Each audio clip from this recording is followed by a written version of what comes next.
Bonjour, je suis Virginie Lanier, chargée de communication à la MDPH 37 et à la direction de l'autonomie du Conseil départemental d'Indre-et-Loire. Aujourd'hui, je vous présente le parcours d'un dossier quand vous déposez une demande auprès de la MDPH de votre lieu de résidence. Quand vous déposez un dossier dans votre MDPH, un agent va vérifier que ce dossier est recevable administrativement. Pour qu'il soit recevable, il faut qu'il soit composé du formulaire, donc le CERFA, que vous aurez bien daté et signé, d'un certificat médical daté et signé aussi de moins d'1 an, rempli par votre médecin traitant ou par le médecin spécialiste de la maladie qui pourra identifier au mieux les répercussions de votre pathologie dans la vie quotidienne. À cela, vous ajouterez votre carte d'identité ou un justificatif d'identité en cours de validité, un justificatif de domicile de moins de 3 mois et si vous bénéficiez d'une mesure de protection des majeurs, une copie de ce jugement. Si tous ces documents sont bien joints ensemble au moment du dépôt de dossier, le dossier va être déclaré recevable. Et donc, vous allez recevoir un accusé de réception qui vous indiquera que votre dossier est recevable administrativement. Cela n'empêchera pas, peut-être, qu'on vous demande ensuite d'autres éléments complémentaires relatifs à votre pathologie ou à des bilans de santé particuliers. Mais en tout cas, administrativement, il est recevable et donc il va pouvoir être inscrit en équipe pluridisciplinaire. S'il manque une pièce dans le dossier que vous déposez à la MDPH, il sera déclaré irrecevable administrativement. La MDPH reviendra alors vers vous pour vous demander le document manquant et une fois que ce document sera reçu, votre dossier pourra être déclaré recevable administrativement. Une fois complet, on passe à l'étape suivante et votre dossier va être inscrit en équipe pluridisciplinaire. L'équipe pluridisciplinaire dans les MDPH, c'est une équipe de plusieurs professionnels, à la fois des professionnels de la MDPH, mais aussi des professionnels partenaires qui vont pouvoir évaluer avec des regards croisés l'ensemble de votre situation. Il y a donc des médecins, des infirmières, des ergothérapeutes, parfois des psychologues, des professionnels de l'insertion professionnelle par exemple, et puis des personnels plus administratifs comme le coordinateur de l'équipe pluridisciplinaire, une assistante sociale, un référent d'insertion professionnelle par exemple, etc. La partie médicale, qui est une partie confidentielle, ne sera consultée que par les professionnels médicaux et paramédicaux.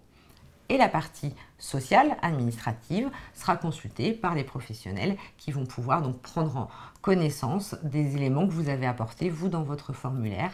Et cet ensemble de professionnels va donc croiser les éléments, à la fois les informations médicales qui ont été notées dans le certificat médical que vous nous avez fourni ou dans d'autres bilans, et les informations administratives que vous avez pu noter dans le formulaire pour faire part des difficultés, pour avoir cette analyse globale de vos besoins de compensation et pouvoir permettre des propositions de prestations qui répondraient à ces besoins de compensation. C'est également en équipe pluridisciplinaire que le taux d'incapacité va être évalué. Le taux d'incapacité fixé par l'équipe de la MDPH sera ou inférieur à 50%, ou entre 50 et 79%, ou supérieur à 80%. Voilà, c'est simplement des fourchettes de taux, on ne fixe pas un taux précis. Pour évaluer le taux d'incapacité, l'équipe pluridisciplinaire va en fait prendre en compte toutes les conséquences de la pathologie dans votre vie personnelle et professionnelle pour évaluer la perte d'autonomie, les choses que vous ne pouvez pas faire ou moins faire seul et qui a un impact dans votre vie. Ensuite, l'équipe pluridisciplinaire va étudier l'ensemble des prestations qui pourraient vous être proposées en fonction de certains critères d'éligibilité réglementaires fixés par décret au niveau national pour vous proposer des prestations qui pourraient répondre à votre perte d'autonomie et à vos besoins, notamment la reconnaissance de la qualité de travailleur handicapé, la RQTH. Ça peut être aussi l'allocation adulte handicapé, l'AAH, ou la prestation de compensation du handicap, la PCH. Les cartes mobilité inclusion, avec la mention priorité ou invalidité et la carte mobilité inclusion avec la mention stationnement. Enfin, en fonction des situations, elle pourra aussi orienter la personne vers un service ou un établissement médico-social. Une fois que l'équipe a fait toutes ces propositions, on passe là aussi à une étape suivante, puisque ces propositions vont être soumises à la Commission des droits et de l'autonomie des personnes handicapées. C'est en CDAPH que les associations siègent également pour défendre le droit des personnes en situation de handicap. La CDAPH est la seule instance qui prend les décisions d'ouverture de droit ou de rejet de certaines prestations. L'équipe pluridisciplinaire évalue, la CDAPH décide. Après le passage en commission des droits et de l'autonomie des personnes handicapées, les notifications vous sont adressées par courrier pour vous informer de l'accord ou du rejet de certaines prestations qui ont été sollicitées dans le formulaire.